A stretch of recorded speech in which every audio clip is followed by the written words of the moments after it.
Recording in progress. Great. Thank you, Jerry. Well, welcome again. We're so glad to have all of you join us on this beautiful Thursday morning. This is a workshop for our CCAP grantees, which includes our high schools and districts who receive the CCAP grant, as well as I'm noting that there are some community college partners on the call. So thank you so much for joining our webinar. We're here today with a focus on identifying access gaps in dual enrollment. And I will introduce myself. This is a second of three workshops that we're doing. Today, we'll start out with some introductions. I have some special guests with me here today. And then I'm going to go over just some level setting about access gaps and our new dual enrollment access gap tool to introduce that to you. And then I'm very excited that we have both a community college partner and a high school partner here to share their perspective on identifying access gaps and using the access gap tool and how they've utilized that both in the community college and the high school setting. So you'll meet our special guest shortly. And then we'll wrap up with how you can request the tool for yourself. And in between each of these segments, we'll pause so you can ask questions and we can provide answers. So to introduce the Career Ladders Project team, many of you, I'm sure, know Dr. Naomi Castro, our Chief Program Officer. I don't believe she's on the call today, but she's a friend to all in dual enrollment. And so wanted to acknowledge her work in this project. My name is Kylie Campbell. I'm a director for Career Ladders Project. I also am the interim associate Dean of Educational Partnerships for Norco College, working in the Inland Empire and supporting our high school partners here who are CCAP grantees as well. So working in both the practitioner role and in this technical assistance role. And with me, I have the lovely Jerry Alonso. Jerry, would you like to say hello? Hello, everyone. My name is Jerry Alonso, and I'm the Senior Program Associate for Career Ladders Project. Thank you, Jerry. And Jerry does all of the behind the scenes, so she'll make sure everyone gets the recording later today, as well as the slides. And if you have any follow-up questions or requests, please reach out to Jerry.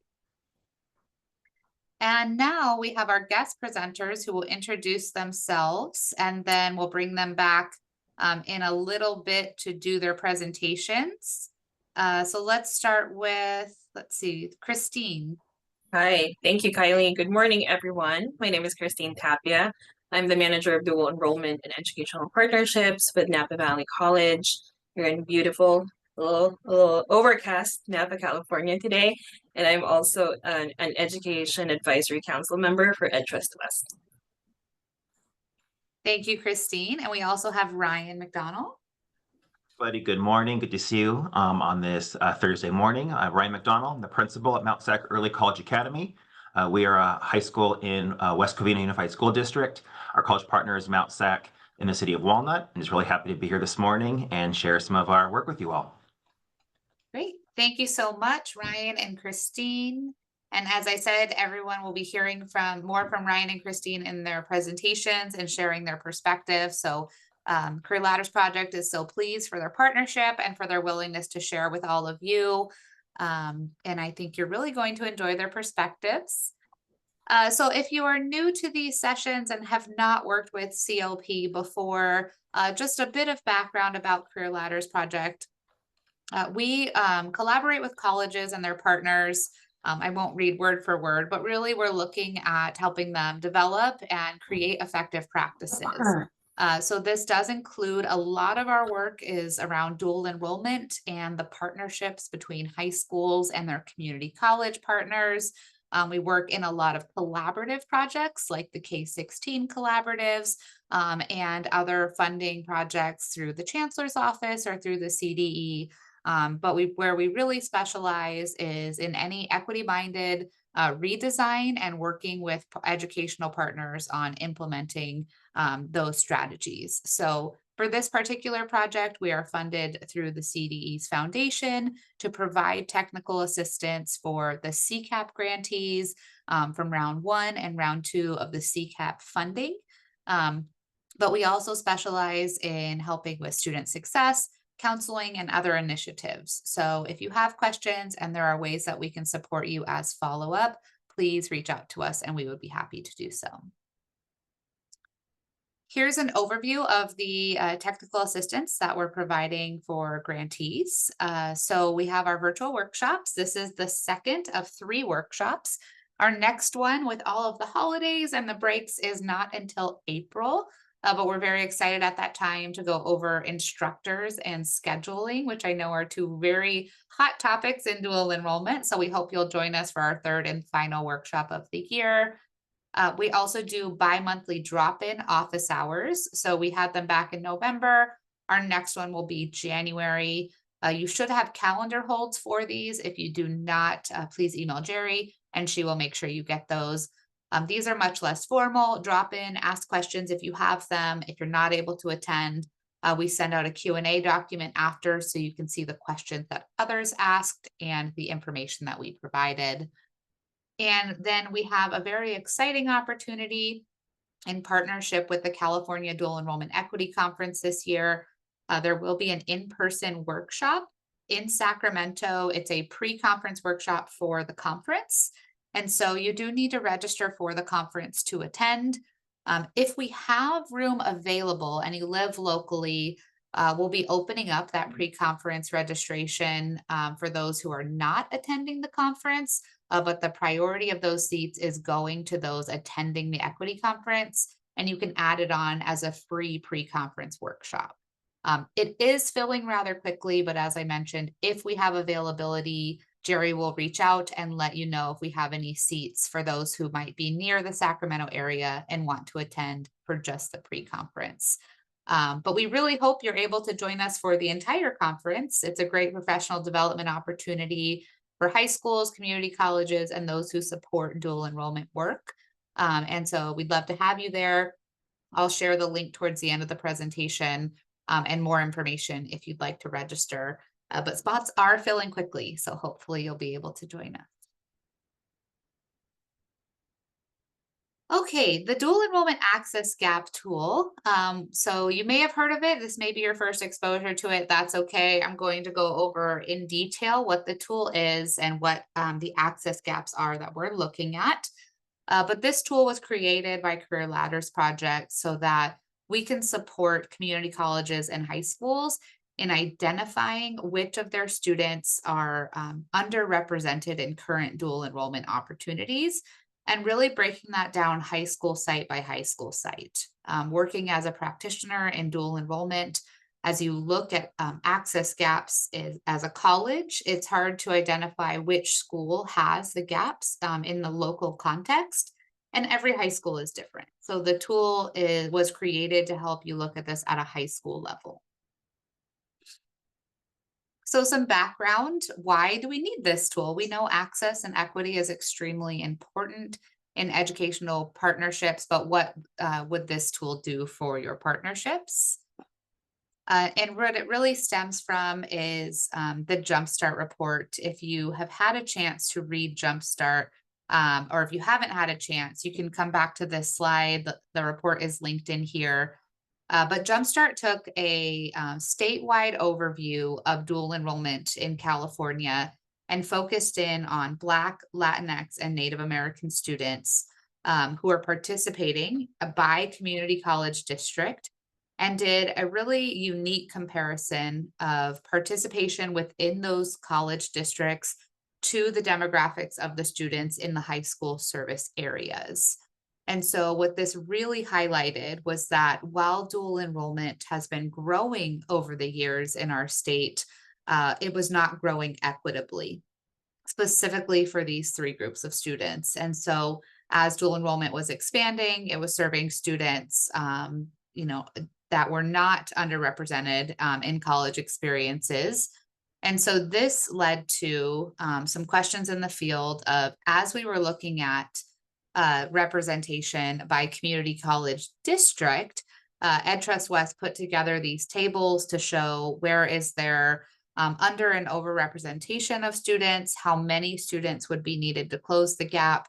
But this was at a district level. So questions that were raised in the field were which high schools had these gaps. So if a college district is looking at a large gap of underrepresentation of a specific group of students, is that at all of their high schools? Is it at one particular high school? And the next question, and really important, is why do these gaps exist? Is it that the opportunities at that high school are different? Are there less opportunities? Different outreach and marketing strategy, or are outreach and marketing missing from that high school and from those communities? So these questions really came up from the results of EdTrust West Jumpstart report and led to the development of the Dual Enrollment Access Gap tool. So what is the tool exactly? This is a free resource. We created it in Google. So it's a Google Sheets document. Everyone who requests the tool actually gets their own link to their Dual Enrollment Access Gap tool. You can share it with whoever you'd like, invite others to collaborate, and store it within your Google Drive. It is pre-populated with data, although it does require some data input, which I'll go over with you today. Right now it includes the 22-23 data. We're updating it currently with 23-24. And we'll actually have that ready to launch at the Dual Enrollment Equity Conference. So at that time, we'll be sending out the updated version to everyone who has the existing 22-23 version. And you'll see Ryan here. Another partner of ours is Sarah Peterson, who tried out the tool at Diablo Valley College. But as we were piloting the tool, it really meant a lot for us to have feedback from users from both K-12 and community college level to let us know. You'll get to hear more from our two great speakers today, so I'll go past this, but we are always welcoming feedback. So as you're using the tool, if you have recommendations and suggestions, please send those to us. We'd be happy to make the improvements we can. And we've already noted some improvements we can make for the next version. So we're excited to share those with you soon. For some level setting, it's important for us to define, when we say dual enrollment, we know all of your partnerships have different terms and different program names. And so dual enrollment we're using as a blanket term for every time a high school student enrolls in a community college course. Now, if you want to use the tool for a specific population of dual enrollment students, say you want to use it only for CCAP or only for an early college program, you can narrow down the students who are participating in a certain program. But in terms of when we're mentioning dual enrollment, we want to make sure that you know that we're speaking of all forms of dual enrollment across the state. And when we say an access gap, we're talking primarily about participation. And so this would be headcount and enrollment participating in the program. Although in our next tool, we are looking at how we can also look at success gaps, looking at the grades earned and retention within the courses. So that should be coming soon. But as far as an access gap, we're talking which students had the access to enroll and participate in the program. And is the representation of the program matching what the representation of the high school is? And wherever there's an underrepresentation, we're referring to that as an access gap. There are important notices. These are included within the tool. So just to summarize what we have here on the screen so that you know where the data is being pulled from. Our K-12 data is from DataQuest, and the community college data is from the Chancellor's Office for California Community Colleges.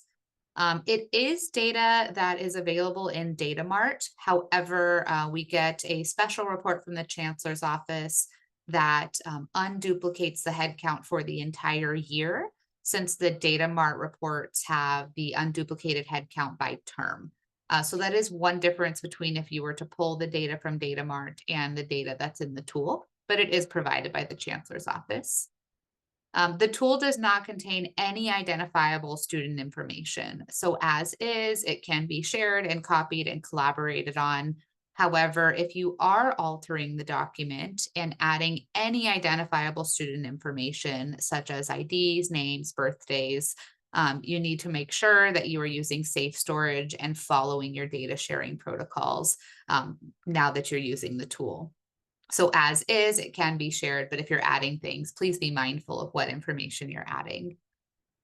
The reports that are generated are intended for planning and discussions and should not be used for official reporting purposes. And of course, anything that you do use and report, you would want to make sure has verification from your school site that it is accurate.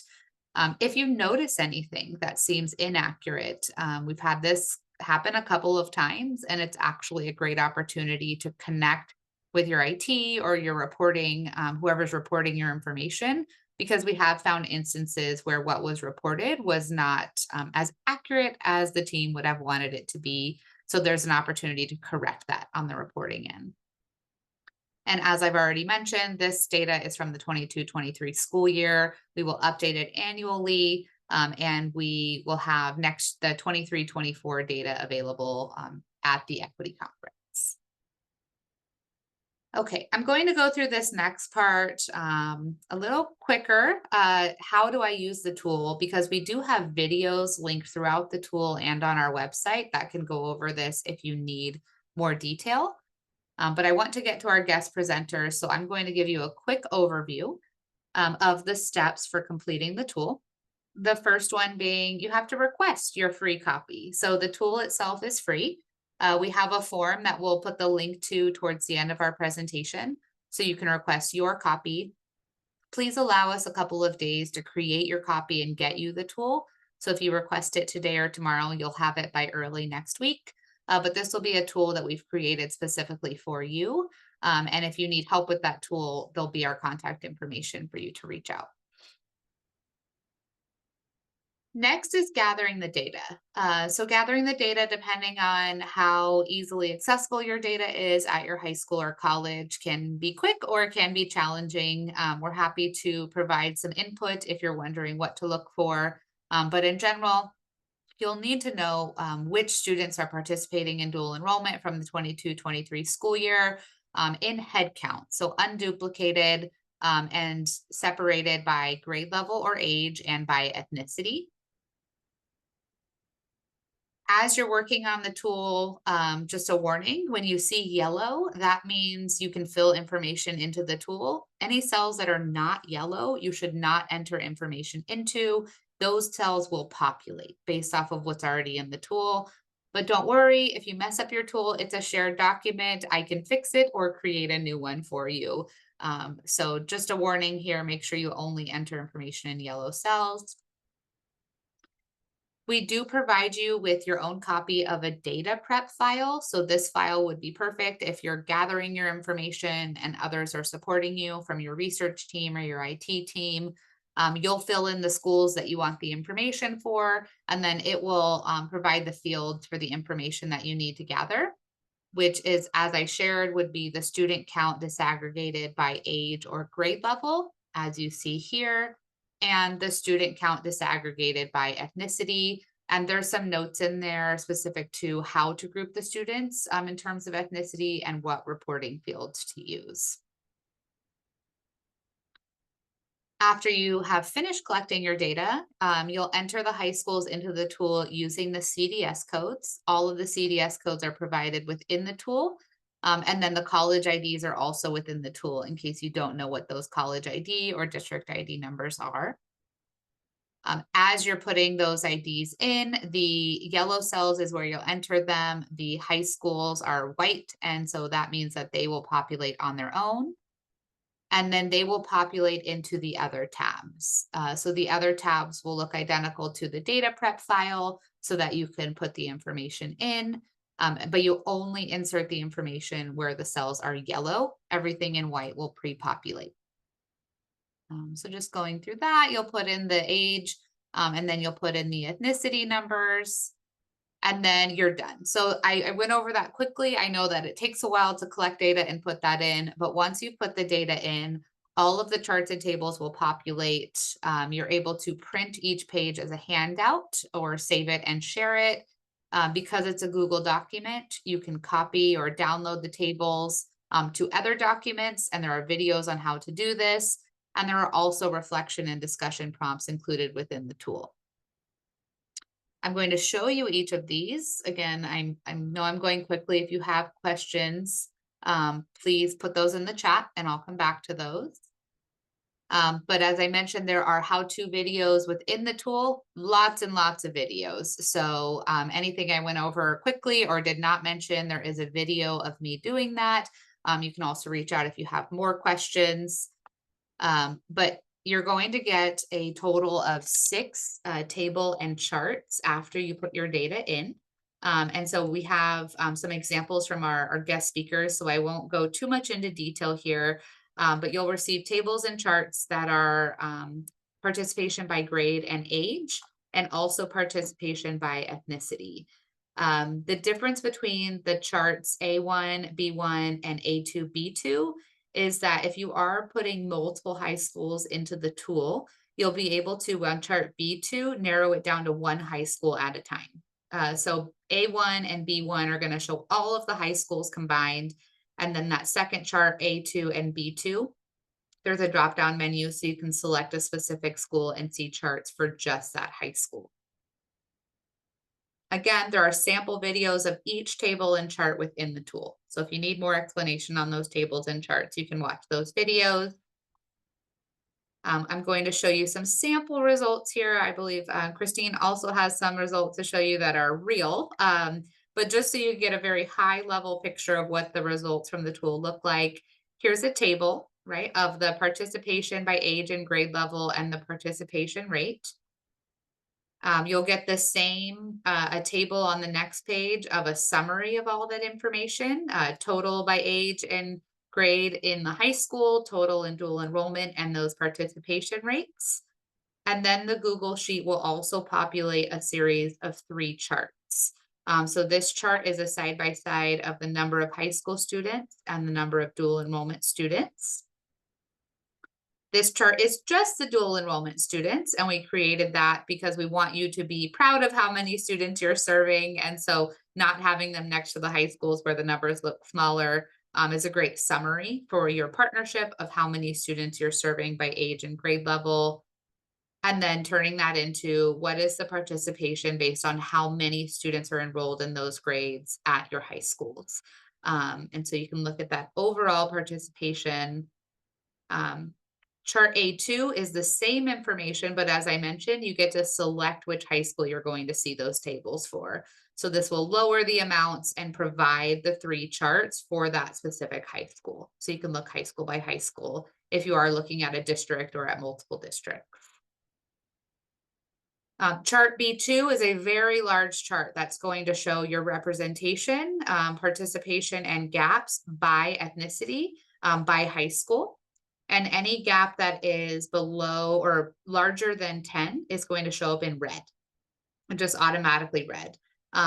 There is a yellow field that you can use to exclude certain gaps.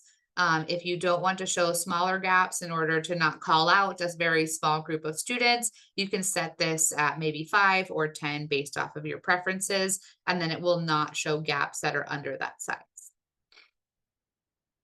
There'll be a table to summarize that information combining all high schools. Again, you can input a minimum gap that you would like to appear, and that will remove gaps that are less than that value. And then the same series of 3 charts, although this is going to be ethnicity side by side. So you're going to be seeing the percentages of high school representation next to dual enrollment representation. The next chart shows what are the overs and unders. You can see it from the previous chart, but this just makes it a bit clearer, right? Where are our populations that are underrepresented with these negative participation percentages? But what I really love and what I think is the most beneficial is turning those percentages into head count. So this is the head count that would be needed to close the negative access gaps in the partnership. And I think where the really fruitful conversation comes, but you'll also be able to narrow this down by high school. So as I mentioned, A2 and B2 are by high school. You select the high school, and then the same 3 charts come up. And what you'll be looking at is gaps specific to the high school that you selected. you could change the high school and the charts change instantly. So it's pretty neat what technology can do for us. After you have the results, there are prompts within the tool so that you can discuss together. You can print that out as a page or go over it as a group, but we want to point out that having the information, identifying the gaps is a crucial part, but actually discussing and addressing those gaps is how we're actually going to start closing them. So this is really important, and where we would love to get your insight on how the tool has helped you and how we can improve it to make it a better tool for you in the field. I've already mentioned this. So with that, I'm going to pause before we go to Christine and see if there's any questions looking to Jerry that I should answer at this point. Yes, there's one in the chat, Kylie, regarding the tool. Magnolia completed the CAP 2 for 4 campuses for the 22-23 academic year. But when they entered the numbers for the campuses, some schools' total 9th grade student number, for example, didn't align with what they have. What could be the reason? So thank you, Hava, for the great question. In those instances, if you come across anything, and I found some things that are weird, like there's more students in dual enrollment than in the grade level through CDE, things of that nature, please email me so I can investigate those with the proper parties. So if it's on the CDE side, I'll check with the CDE, and if it's on the community college side, I can check with the chancellor's office. But that's also the beauty of the shared document. I have the link to yours, or if you've made a copy, you can send me the link again, but I'm happy to look into those. So thank you, Hava, for letting us know. And we have found some of those things, and I want to help clean them up so that we can make the data accurate on whether it's a CDE or the chancellor's office side. Okay, great question. Any other questions in the chat for me, Jerry? That was it. Okay, great. So without any further delay, I'm really excited for you to hear from our practitioners who've joined, who have some experience with using the tool. So I'm going to add a spotlight on Christine here. And then Christine, let me know as you'd like me to advance your slide. Great. Thank you, Kylie. And good morning again, everyone. It's really, I think when we first started this journey about discussing the Access Gap tool with Career Ladders Project and with Kylie in particular, and that was just at the beginning of this year, unbelievably, we have just made such major strides for our district at Napa Valley College with the data that was presented. And so just as a testimony to like the power of having this data in your hands to facilitate those key discussions and the decision making around the direction of your dual enrollment programming, use your resources, and yeah, just to show you a few examples, if you could advance to the next slide. I'm happy to kind of give everyone a little bit of context about Napa Valley College. So for us, we are a single college district, and we are partnered with the Napa County Office of Education. I see one of my colleagues from NCOE on the participant list. And we also partner with 3 K-12 districts in Napa County. We are a Hispanic serving institution, and we also serve a large population of our Asian American and Pacific Islander students. We have a long-standing history of dual enrollment, but perhaps not so formal until AB 288 came along and enabled us to engage in CCAP agreements with the 3 K-12 districts, as I mentioned before. Out of our total population of students, we average about 20 to 22% of our total enrollments as high school students. We hit the highest at about 27% during COVID years. But you can imagine that students were just struggling and trying to get something different, like a different experience as they're confined in their homes and they're, seeking out different experiences. Our dual enrollment by race and ethnicity for the populations that were identified in the Jumpstart report that was shared earlier in this presentation, you can see some of those numbers here. And these are clips from our latest educational master plan. 0.2% American Indian or Alaska Native, so really low numbers there. about in terms of, and this is for dual enrollment, so about 2.8% out of the 4.5% of our Black or African American students are high school students. And because we are an HSI institution, and so are our three K-12 partners, about a little over 55% of our dual enrolled students identify as Hispanic or Latino. And so the little images you see on the left, the green ones, are findings from when we were data gathering for our EMP. That, almost 20% of our students are dual enrolled students. And during COVID, the numbers tripled. But we didn't really have a good mechanism to figure out the makeup of our students. We had data constraints. We were pulling from different, we didn't have access to CDE data as a community college. We could only base our assumptions and our decision making around data that was available to us through the Chancellor's office or the clearinghouse. And so the tool comes in January 2024. Can you advance the slide, please? Right, so I've said this at a couple of conferences, a couple of sessions that I've had with Career Ladders Project, that having access to this data was really a game changer for us. It really came at the right place and time when we were developing a bunch of our institutional plans, like our EMP. We were developing a strategic enrollment management plan. We were also in the middle of our accreditation and developing an outreach plan, because we also identified that without the specific numbers, we knew that as much as our dual enrollment program was growing, that it was not growing equitably in terms of participation for students in those disproportionately impacted populations. So in January of just this year, we partnered with Career Ladders Project in a dual enrollment implementation workshop, and this was our introduction to the Access Gap tool.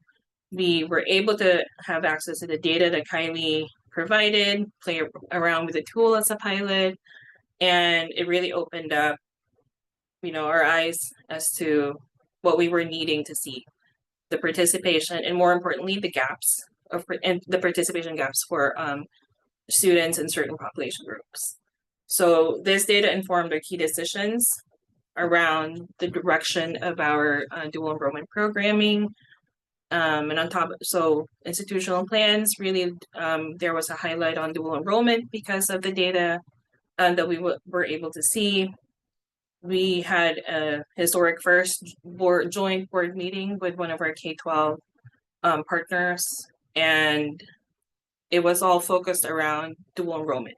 We looked at those specific slides or the specific reports that came out of the tool to really have a conversation about, where we have a lot of gaps, types of programming, and I think more importantly, asking ourselves, like, why we have gaps for particular populations of students. And so that informed the development of our outreach plan. So we knew that we were lacking in outreach for Black, African American, or Native American Pacific Islander student groups. And so in terms of our usual programming, we shifted that to make sure that we are intentionally providing outreach for these student groups, that if they are asking, if they're inviting us to go to their specific colleges and institute or specific schools, that we are talking about not just courses and programming that we can offer, but also all of the supports that they could have access to through dual enrollment, learning communities, our basic needs center, student housing that we just opened this fall.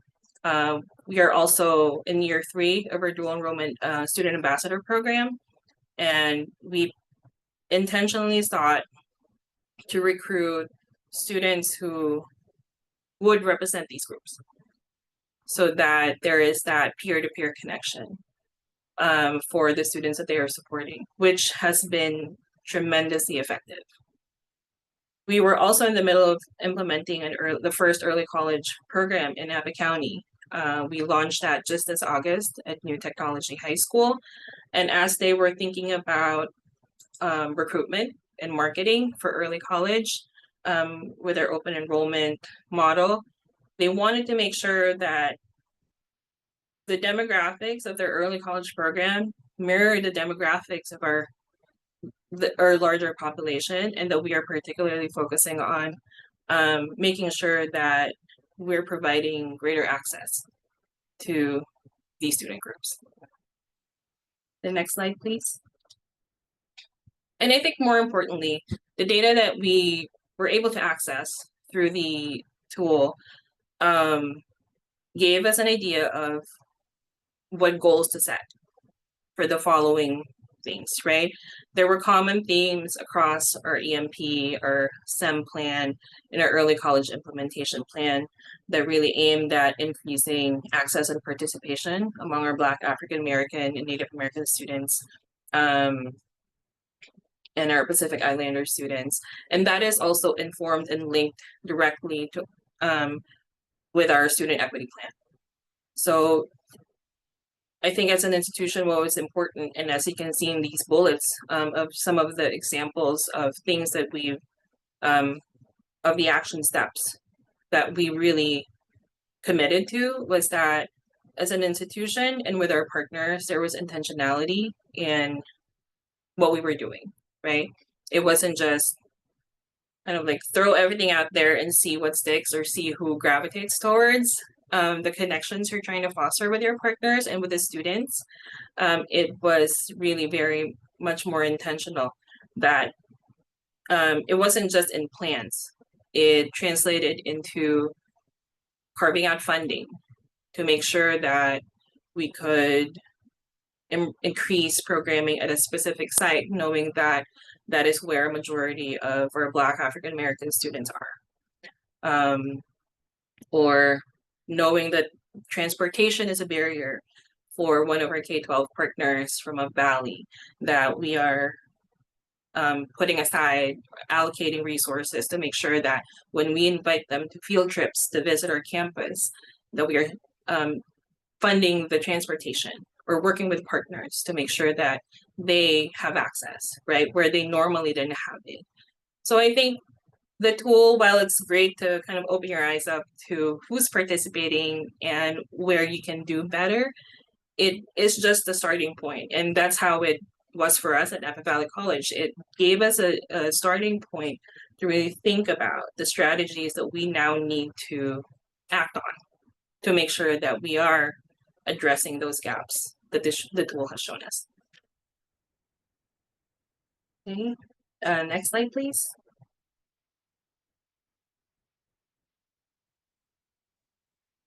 That's it. Sorry, Christine, did you want to do your data slides or did you? Yeah, do you want me to share? No, I think so. I can share. Reset I thought I my, maybe refresh. yeah, sorry about that, everyone. No worries. Let's get these back up.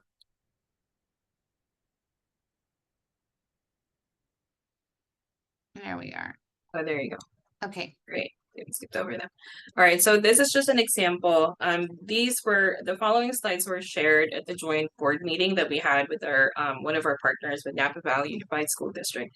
And I think that was a cool thing about the tool is that we, at the community college level, we could see it at a larger scope of all of our K-12 partner schools, right? But when it comes to things like being much more specific for a particular partner, for a particular high school or a high school district, we could pull that information out and just share with them what they need to see. And so we shared the following data at our joint board meeting between the Napa Valley College and the Napa Valley Unified School District Board in March. I believe this was in March. And I think while they were really excited to see that, oh, there's an increasing number of students who are participating in dual enrollment, right? We were at like 19%. They were wondering why there are certain gaps. We have a particular, one of the areas or boards is in American Canyon, which is a predominantly Asian American, Filipino American student population. We have a partnership with American Canyon High School, where the college actually has facilities on site for them. But despite all of that, there's certain gaps, right? So we're seeing like almost a negative like 100 student count gap for Filipino students there. And it kind of like, it pushes us to think about why and to look at the trends of our programming for the last few years. And I think one of the most important findings for us is really what we haven't done is that we haven't really surveyed the students. We all, we talk amongst educators and administrators about, oh, this would, this offering would be great for our students. We could create a pathway like this. But now having this data, despite a lot of those assumptions, either validated or invalidated a lot of those assumptions for us. And really, I think a key step that we took to make sure that we are, we're validating those assumptions is just by simply doing student surveys. Like we did the student, we have a focus group of students there, and they're represented, all of the ethnicity groups are represented as much as we can. We have our student ambassadors who facilitate those conversations, and we, appropriately shifted a lot of our programming and thought about what else we can do and how we can re-engage the students in participating by essentially giving them what they wanted in terms of their interests and also their academic and future career plans, because a lot of them are connected with a counselor or an advisor on site that helps them figure out their ed plan for when they transfer to either at Napa Valley College or to a 4-year school. Next slide, please. So this is just an example. So it's not, it's not unusual to see that we have a really majority of our students identify as Hispanic or Latino as a Hispanic serving institution. But it's really, I think, very telling when we know we have a good chunk of Asian students and Filipino American students that are not showing up in representation by ethnicity, right? Next slide, please. So this is another thing I think that was really key for our partners and for our board to understand is how these numbers, these percentages translate into headcount, right? Because you can throw out, 18.1%, like we need to reach that certain number that we're missing. But what does that mean, right? And when you translate it to headcount, just such as for the next slide, it means that there's 208 students who are missing from that participation. And when you have these specific numbers and you're planning your outreach or just your programming, you're shifting your programming, it kind of makes you think, right? Because your approach for, say, 97 students who are missing from a particular group would be very different than 208. You'd have to think about what approaches you take, the resources that you would need to really bridge these gaps. And so it translated it for our board. So the data was translated for our board in the sense of, what types of resources do we approve to support being able to address these gaps for our dual enrolled students. Next slide. That was my last data slide, Kylie. So I'm happy to take any questions from the group. Thank you, Christine. Any questions for Christine?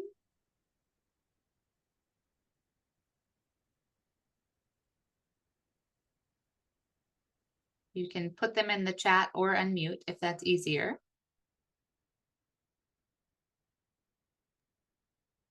Hi, I have a question. I didn't notice on your side, maybe it was on the slide. Does your program, are there students with IEPs that are participating in your program? We have, I would say, about anywhere from 5 to 7% of our dual enrolled student population have IEPs or are in need of accommodations. This is, I think, one of the things where that was a particular interest for our board as well that came up. There were also some questions around socioeconomic information for students. And so I think, that is an area of opportunity for us to look at that data in the future, to have that fuller picture of what, the students that are participating in dual enrollment, not just in terms of like their age and race and ethnicity, but also for all the other factors, right? Thank you. You're welcome. You're welcome.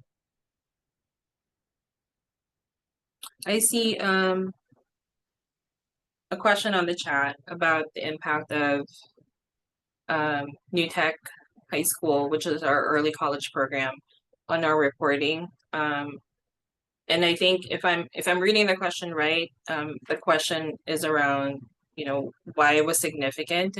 The data was significant to kind of drive the decisions we made around our early college program.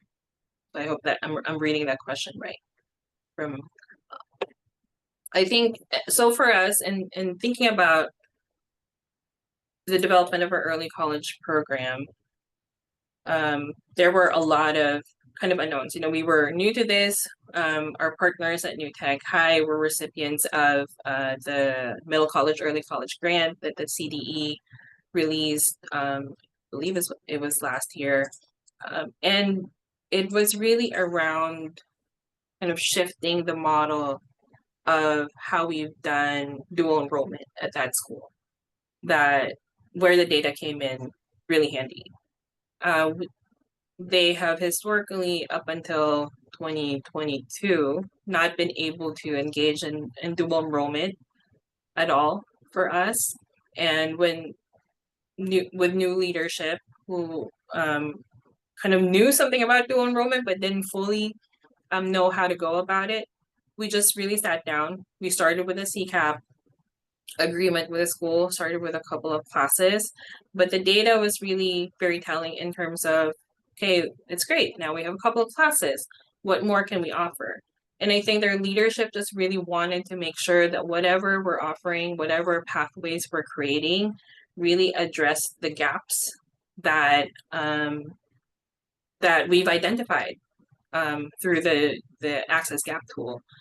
And so when we were programming, and we had assistance from Career Ladders Project and Kylie as well on the programming of our early college program, I think it was really important for us to make decisions around the combination of courses and the student's schedule, like from 9th grade to 12th grade, what we would offer, when we would offer them, how we would offer them, even in terms of the course modality. It was really important for us to look at data, because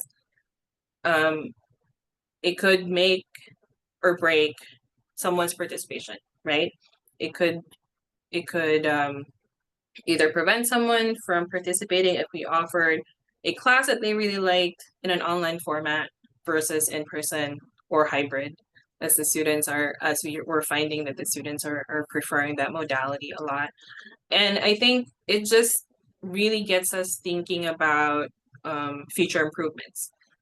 It's not even a year old, this early college program, but we've had a lot of success with students.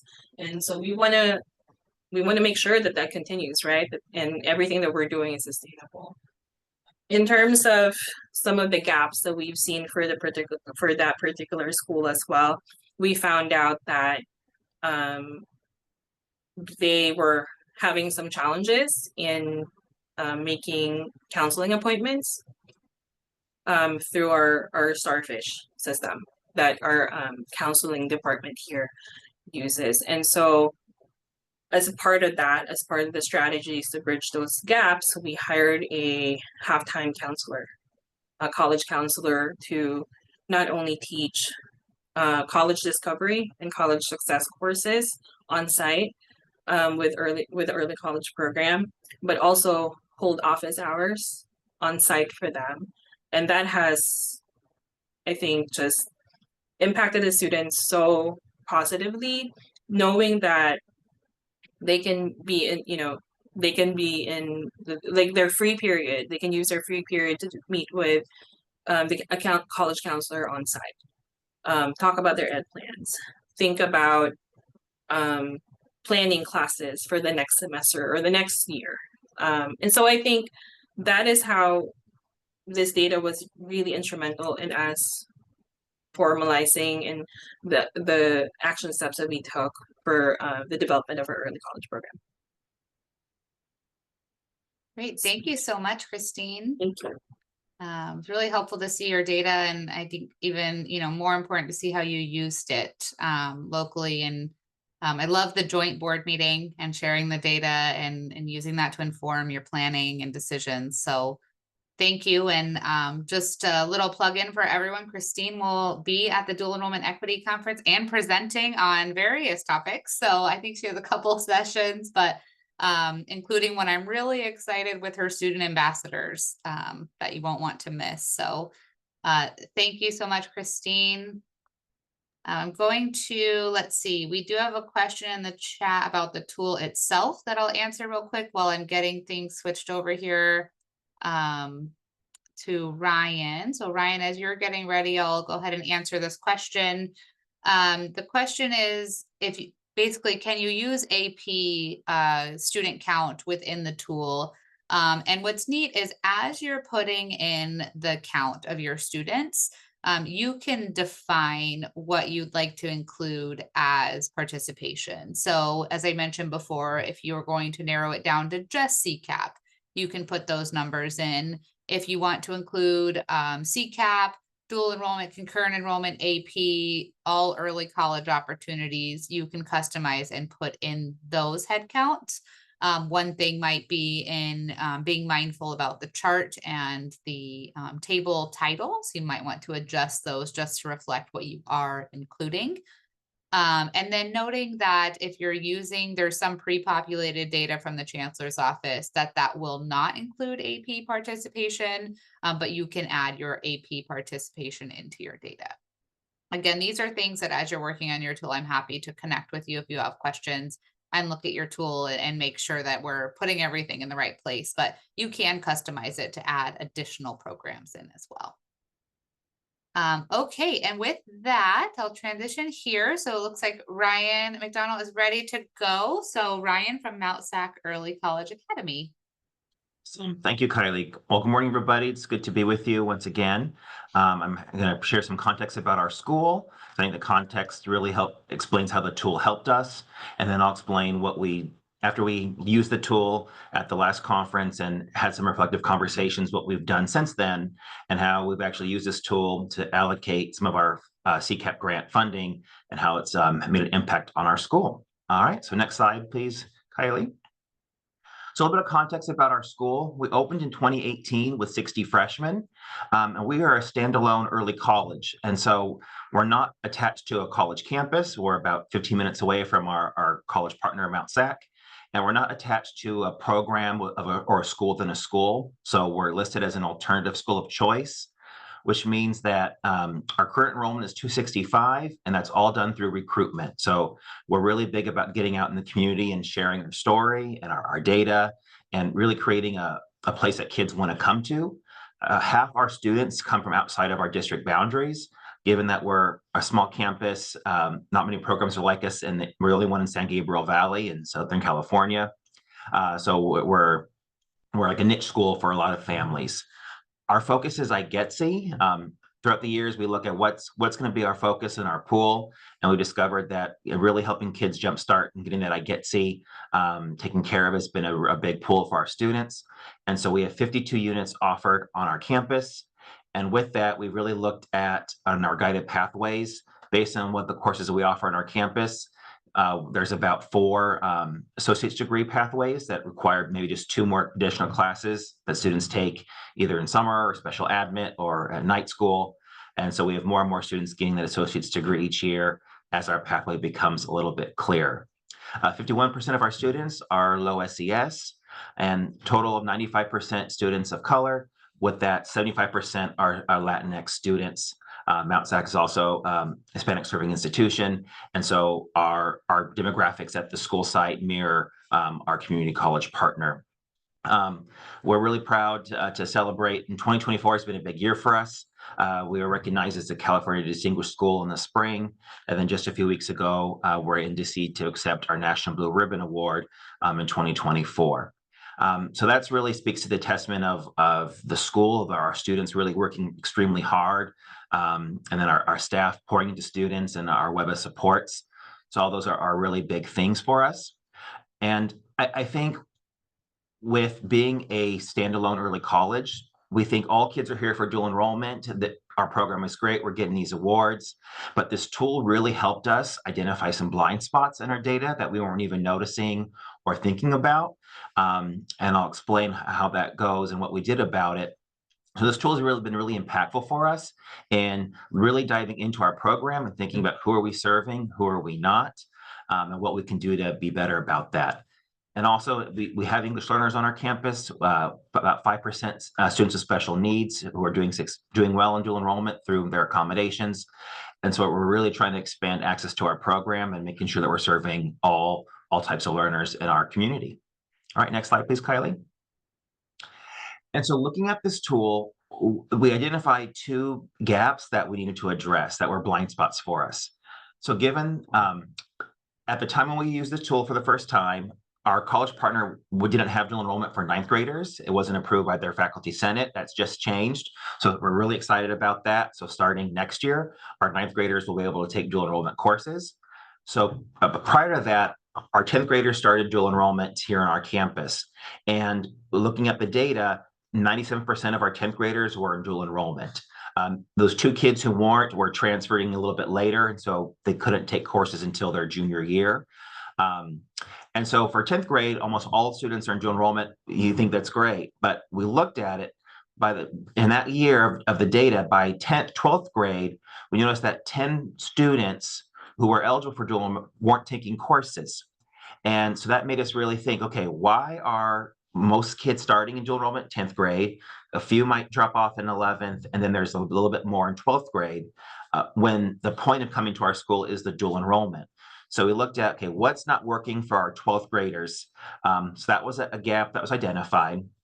And given, like I said, our school is 265 students. And so we always say you're a name and not a number. Like we really can like dive into those 10 kids and be like, okay, why do they not take courses their senior year? And then we looked at the charts that Kylie showed earlier in those samples. We noticed that Latinx students are largest population on our campus, but by 12th grade, they were the most underrepresented. And the gap was only 5 students. So it doesn't even, on that chart, didn't even ping because it's not 10. But for us, that was an issue. Like, okay, they're our largest population, but why are they not taking as many courses their senior year? And so we looked at, and see, these are the changes that we made based on this analysis of our data. We looked at, the seniors who weren't taking courses their senior year had maybe started in 10th grade and had some struggles with dual enrollment. And that by the time retaking courses in 11th grade, maybe taking a summer school course to make up a science course, for example, maybe by 12th grade, they'd taken a few courses, but weren't doing really well with them. That for them, they weren't getting IGETC, and their focus was now just graduation. And then they went on to a community college after high school. And so we thought about, okay, we have this grant funding, we need to support these students sooner. And so we used that to open up a drop-in tutoring center. So last year, we had it 1 day a week, on a day where students had, where there was no college classes, so they had maybe gaps in their schedule and they can go see the tutor. We found that it was successful, especially for math. We offered pre-calculus and stats on our campus. And so students would use the tutor to get that extra support. And then with the funding this year, we added hours. So now it's 3 days a week, a combination of during the school day and after school. So all students have access to it in some way that they could then get that tutoring and get that support. And we're noticing now that our pass rates are getting a little bit better in 10th grade and 11th. And so over time, as we get more data from this tool, that more seniors will persist and stay in dual enrollment courses. We also looked at, okay, why, post-COVID coming back from distance learning, we think there were some, we joke about there's no such thing as there shouldn't be random acts of dual enrollment. And we were looking at our pathway, and we saw that some of the courses weren't aligning the proper way. And so we made changes to our pathway to make it clear for students to get that IGETC. And we surveyed students, like, what courses are you more interested in that fill IGETC requirements? And with that, we worked with our college partner to adjust our pathway to make it clear, more focused on what students were interested in. And so now more and more students are taking those dual enrollment courses and staying with it. And this whole process opened up a conversation about our recruitment efforts. We really want, given that half our students come from outside our boundaries, we want our program to be accessible because people are choosing us, and we want them to choose a place of value. And so we're looking at sharing this data with our families. We share our demographics, we share the student profiles, we share passage rates. We want families to know that when they come to our school and choose us, that their students are going to get supported and that they're going to be successful. And we're seeing that there's some payoff to this. And as we're only 7 years old. So as we continue to grow, we're seeing that we, maintain 100% graduation rate. 97% of our students are A through G compliant. 97% have gone on to 2 or 4 year college. And the average senior graduates with 30 plus dual enrollment credits. And so we're showing families that when they come here, we're going to be doing everything we can to make sure that the students are crossing that finish line with dual enrollment credit and able to go on to college or the career of their choosing, and that we prepared them. And so I think this tool really helped us look at those 10 kids, for example, in that grade level, what could we have done better and how can we have better served them? And we've made those changes to our program. And now we're looking forward to the updated tool to see how we're doing. And so we can continue to refine our program, make sure that we're meeting the needs of all of our students and that we're filling in any of the gaps on that chart. So I think next slide, I think it's my Q&A. Thank you, Kylie. Good. Thank you, Ryan. And I just want to note, I think that you guys are very intentional in your planning at Mount SAC Early College Academy. So using the data, sharing that, putting that into action so quickly, it's just, kudos to you and the team. And Ryan will also be presenting with his team at the Equity Conference. So just really great work. And I did see a question, maybe you can elaborate in the chat from Hava asked if Mount SAC Early College Academy is a charter school, and just stating that at Magnolia Academy, they have the same issue with participation rate decreasing in 12th grade. Could you elaborate on that for us? Yeah, thank you for that question, Hava. No, we are not a charter school. We're with the CDE filed as an alternative school of choice, but we are a regular public school with West Covina Unified School District. Thank you, Ryan. We had a question if the recording will be shared. Yes, it will. So everyone will be able to look back at Christine and Ryan's presentation. And just some notes on sharing from Jessica. Okay, any other questions for Ryan? You can send notes or questions, or you can unmute.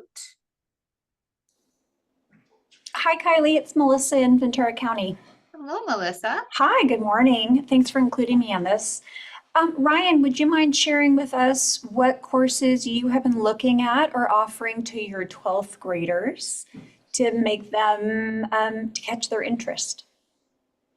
Thank you for that question, Melissa. we were finding that up until last year, our board policy had been updated on how to use dual enrollment courses for A through G.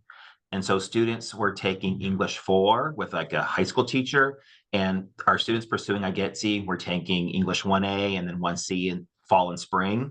So taking 2 courses senior year for English was like overwhelming for the students. And a few of the students decided, I'm just not going to take the English 1A because I'm focusing on my high school graduation requirement.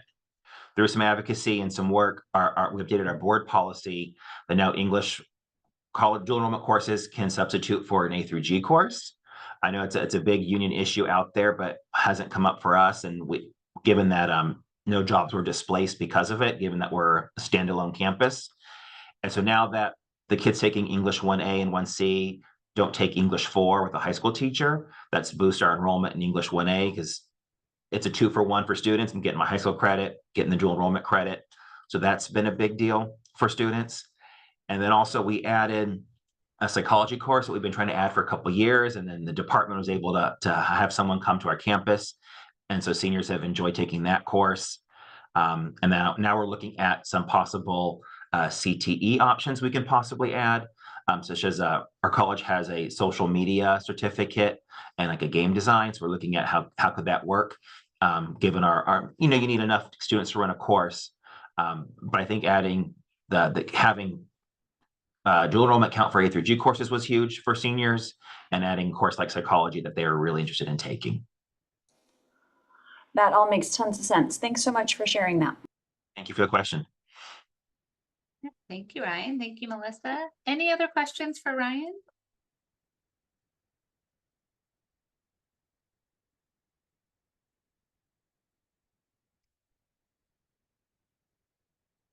Okay, well, as I mentioned, Ryan will also be presenting at the Equity Conference, so I encourage you to sign up and attend that session with Ryan and Claire as counselor. And I'll go ahead and we'll switch back here to wrap up with how do you request the tool for yourself?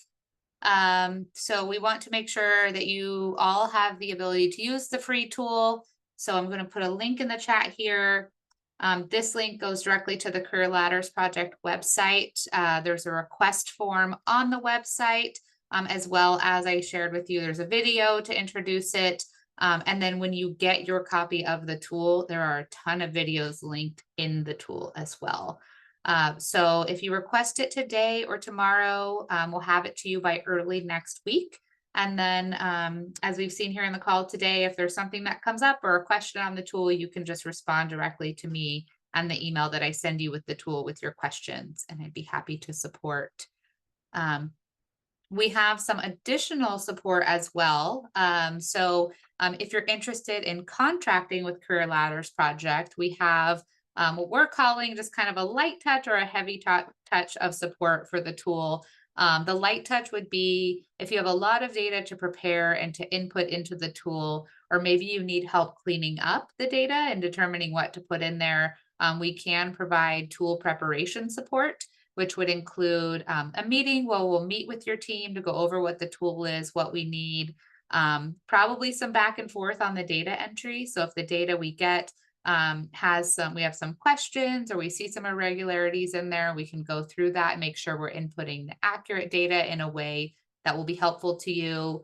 Again, we can also customize that. So you let us know what data you're putting in and interested in adding, and we'll do that for you.